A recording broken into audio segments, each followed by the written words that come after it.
2 года назад лейтенант Вооруженных сил России Заур Джибилов ценой собственной жизни предотвратил крупный теракт. Имя Героя России не забыто. Памятные мероприятия состоялись в столице Северной Осетии. Родные и коллеги Заура Джибилова возложили цветы к его могиле, а во всех школах города прошли уроки мужества. Экспозиция, на которой были представлены личные вещи героя, собрала в музее МВД курсантов и молодых сотрудников правоохранительных органов. После минуты молчания собравшимся показали документальный фильм о событиях двухлетней давности и о подвиге молодого офицера. Урок мужества в нашей школе проходит каждый год.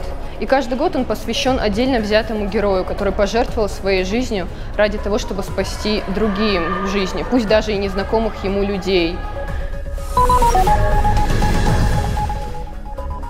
Врачебная амбулатория в Катгароне открыта после ремонта. Старое оборудование и мебель полностью обновили, а в штат добавили врача-педиатра. Одна комната специально обустроена для малышей. Теперь на дневной стационар здесь принимают до 10 человек. Осмотреть обновленную амбулаторию приехал заместитель председателя правительства Северной Осетии Рустем Келехсаев. Он отметил, что растет не только качество медицины, увеличивается и число амбулаторий.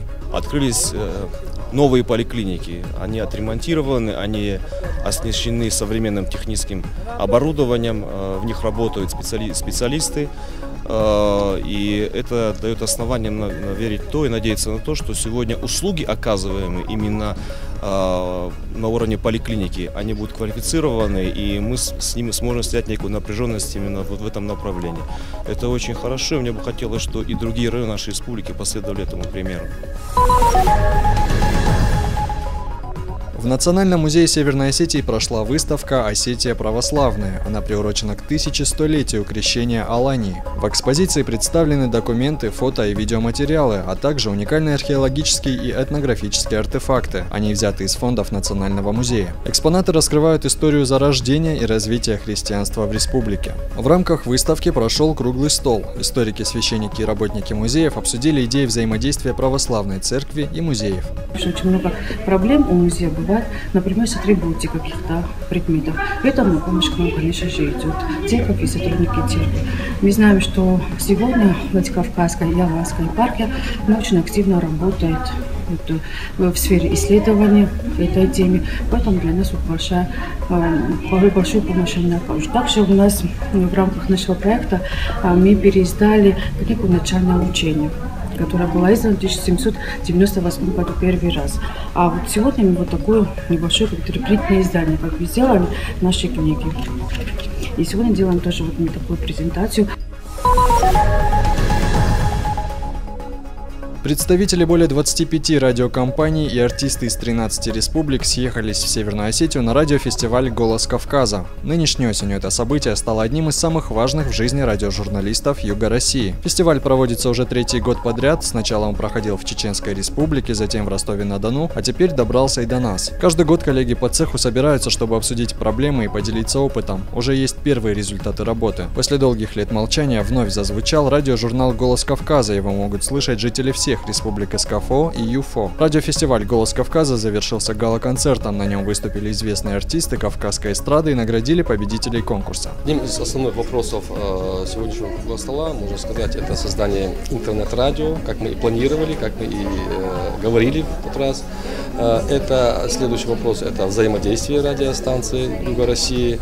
Вот, и обучение персонала, обучение корреспондентов, повышение квалификации. Думаю, что до 2018 года определен объем финансирования этого фестиваля. Думаю, что фестиваль будет жить. Новый сезон брейн-ринга стартовал во Дворце молодежи. Первую игру посетили премьер Сергей Такоев, руководитель администрации главы республики Сергей Таболов и министр по делам молодежи, физической культуры и спорта Хасан Бароев. Они пожелали юным интеллектуалам удачи в новом сезоне. 14-й по счету этот сезон, по словам организаторов, обещает быть еще интереснее. За первое место и звание самых умных будут бороться 16 команд. В первой игре победили капитаны школьной лиги.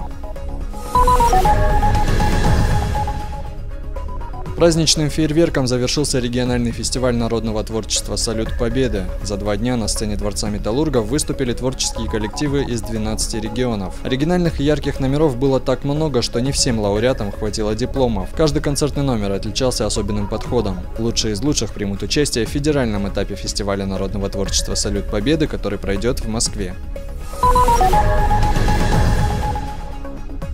На прошедшем в Астрахани чемпионате России по футболу среди глухонемых звание чемпиона России вернули спортсмены из Северной Осетии. Они показали отличные результаты на чемпионатах Европы, мира, сурдоолимпиаде. Для самих футболистов участие в таких крупных соревнованиях еще один шаг, прежде всего, к победе над собой. Каждый раз они доказывают, что люди с ограниченными возможностями могут все. Чтобы мы гордились, чтобы наша республика гордилась нами, чтобы наши тренера тоже были рады за нашу победу, то, что мы вот выигрываем. Сейчас надеемся в апреле 2015 году на Лигу чемпионов в Турцию. Хотим поехать и привести тоже неплохой результат.